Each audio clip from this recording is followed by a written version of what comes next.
అయింది అధ్యక్ష. దాని గురించి గౌరవ సభ్యులకి నేను వివరణ అందిస్తాను. వంశీకృష్ణ గారు.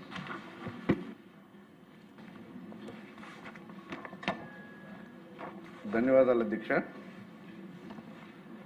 గౌరవ మంత్రి గారు చెప్పిన సమాధానానికి నేను ఏకీభవిస్తున్నాను.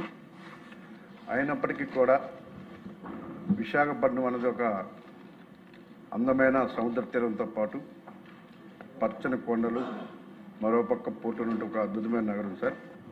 ఈ మధ్య కాలంలో పెరుగుతున్నటువంటి ట్రాఫిక్, మరి పోర్టు కాలుష్యం వల్ల కొంత కాలుష్యం ఎక్కువైందన్నమాట వాస్తవం అధ్యక్ష. దీని మీద ప్రజలు కూడా ఈ మధ్యకాలంలో ధర్నాలు కూడా చేయడం జరిగింది అధ్యక్ష. అయితే దీనికి కారణాలు అనేక ఉన్నాయి అధ్యక్ష.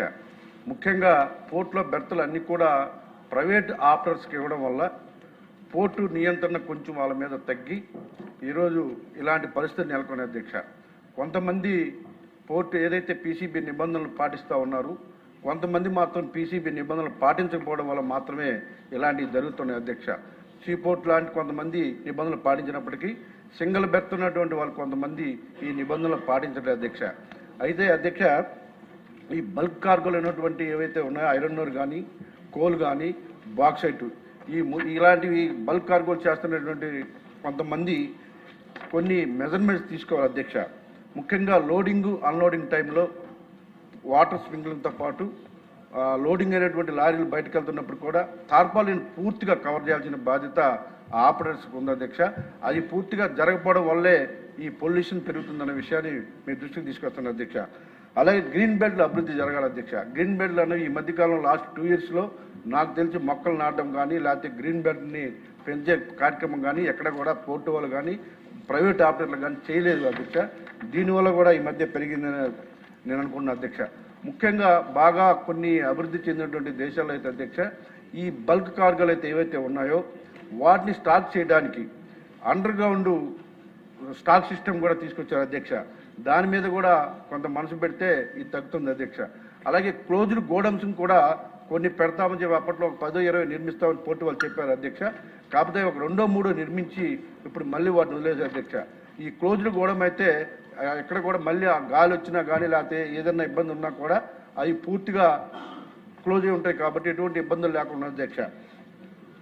ముఖ్యంగా ఎయిర్ నాణ్యతని పరీక్షించే కేంద్రాలు ఒకటి మాత్రమే ఉంది అధ్యక్ష పీసీబీ అండర్లో విశాఖపట్నంలో. అవి ఇంకొక 2-3 ఉంటే బాగుంటుంది అధ్యక్ష అన్ని ప్రాంతాల్లో. ఈ రోడ్స్ మీద డస్ట్ పడుతుంది అధ్యక్ష. ఈ డస్ట్ పడినప్పుడు వాటర్ స్ప్రింక్లింగ్ చేస్తూ ఉన్నారు. వాటర్ స్ప్రింక్లింగ్ చేయడం వల్ల ఆ బురద అంతా కూడా మళ్ళీ ఆ టైర్స్కి పట్టుకొని సిటీలోకి వచ్చేస్తుంది అధ్యక్ష. ఈ వాటర్ స్ప్రింక్లింగ్ కాకుండా కొత్తగా ఎయిర్తో క్లీన్ చేసే యంత్రాలు వచ్చాయి అధ్యక్ష. ఒక 8 ఎన్నో పెట్టారు అధ్యక్ష. అవి కొంచెం సంఖ్య పెరిగితే పూర్తిగా దాన్ని కంట్రోల్ చేసే అవకాశం ఉంటుంది అధ్యక్ష.